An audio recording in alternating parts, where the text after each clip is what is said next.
Hey everybody, it's Ian King. In this video, I want to take you on a journey through the experiences that have shaped my approach to injury prevention and injury rehabilitation in athletes. So I've identified 7 key events that have shaped my approach to injuries and athletes. The first one was a personal experience where just as I entered the career in 1980 professionally and started to get really professional about my own training, I experienced some significant injuries. The first one being a congenital condition of the lower back, and the second one being a motor vehicle accident, which resulted in a significant injury and surgery. So I learned personally what it meant to be injured and how it felt, and developed a very strong desire to overcome those injuries and develop strategies to overcome them. But back then in the early 1980s, there wasn't a lot of information around. And you can see the influence of those personal experiences coming through in my artifacts. The second experience that really made an impact on me was once I took responsibility professionally for athletes, sometimes even older than myself, as I was relatively young when I did start out, I took every single injury very seriously, whether it be a soft tissue strain or through to surgery. And there were, in the early days, the first few surgeries that I had to rehabilitate were shoulder surgeries. And after about 2, I said, no, this isn't right. I'm not going to let this happen again. And I'm not just talking about shoulder surgery, I'm talking about any surgery. It became apparent to me that there's no way in the world the athlete's better off from having had that surgery or having needed to have that surgery, even though it did allow them to come back into sport. Now, keep in mind that one of the first boys I picked up from skiing was given a 50% chance of living after he crashed at 140 kilometres an hour with his foot being caught in the safety net before they changed the safety nets, being airlifted off, and then I picked him up. The third experience that really shaped my approach to athletes and injuries was discovering that there was a level of blaseness about it. There was an attitude of, well, this was what happens in sport. And then there was also a complacency or misdiagnosis of the actual injury cause, which was just mind-blowing considering the significance of that professional misjudgment and the impact on the athlete.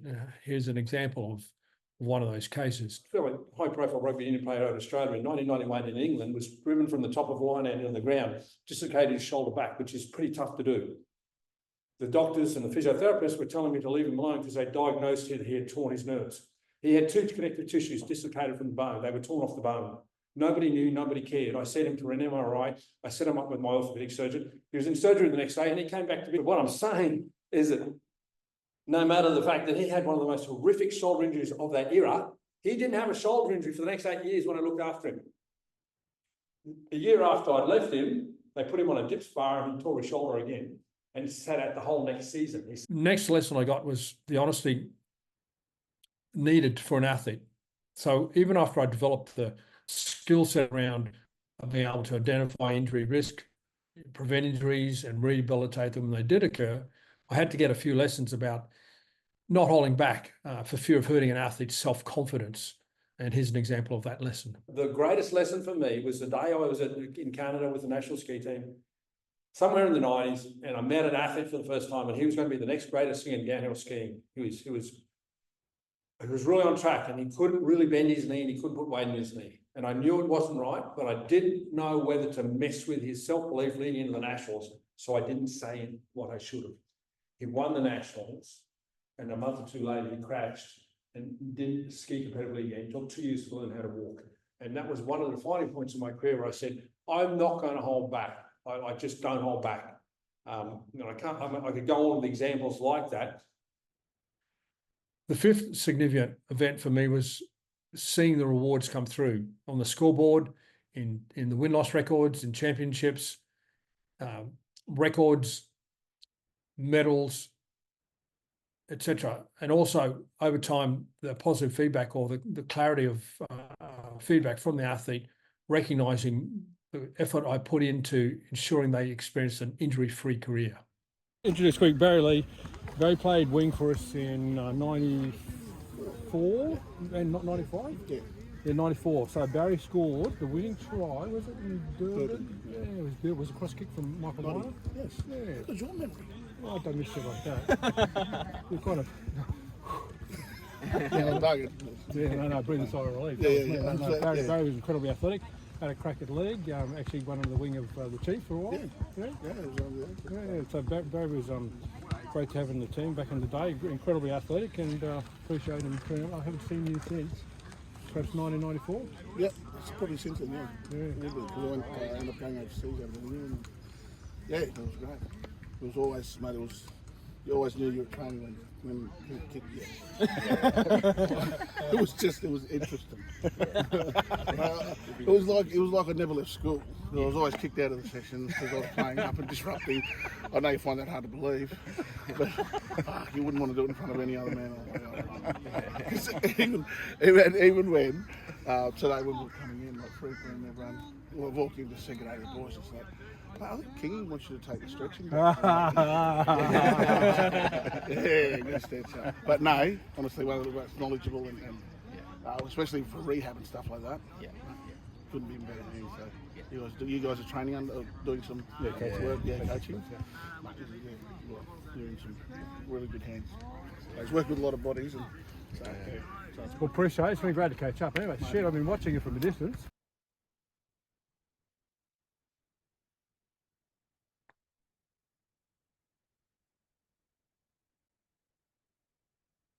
The sixth significant event for me in my journey with athletes and injuries was after many decades of really refining my approach and then learning that not every athlete wanted my message. And that was a bit of a shock. I believe that it's still hard to understand, but it's something I've had to accept, that in particular, if an athlete hasn't had a long history with me, they may not fully appreciate the experience from which I come from and the care of which I come from in making my concerns known to them and recommending them they change their direction. I think it's also made it a bit harder because of the direction training has taken, where there seems to be a lot more collateral damage associated with popular training methods. Here are some examples of that. So some people don't like me because I tell them what their future might hold. I'm not saying it with a knowing, like an absolute yes, but this is my concern for your future. I'm more confident about what I'm saying than I'm actually let on, because I don't want to appear like I'm want to clairvoyant or anything. But if I don't do that, even if it upsets them, or if they don't like me, then I'm not doing my job. I was in England at the university there at seminar 2010 or 12, and they brought down a young girl who was a rep touch footballer, and I knew that she had no future unless she changed the direction around that knee, and she was really upset with me. We had the young girl a few years back who'd ruptured her patella tendon, and I said to her, listen, this isn't right, you need to change the direction. And she did. Very confident that if you've done something to your knee that results in the patella tendon coming off the bone, something's not right. I've trained enough skiers to know that we're going to crash, but we don't need to brake. I'm sorry, we don't need to brake. And finally, a significant commitment from me is the desire to leave a lesson from all the experiences I've collated. So I've been able to develop a wide range of concepts and approaches and strategies, interpretations about the human body, be able to predict and therefore prevent injuries, being able to rehabilitate them more effectively when they do occur. And I've had the commitment for quite a few decades, and will continue to do so, of leaving a paper trail, an artifact for those future generations who care or share my values about not getting injury and having an injury-free career. We can bring you back from something horrific if we do the right thing.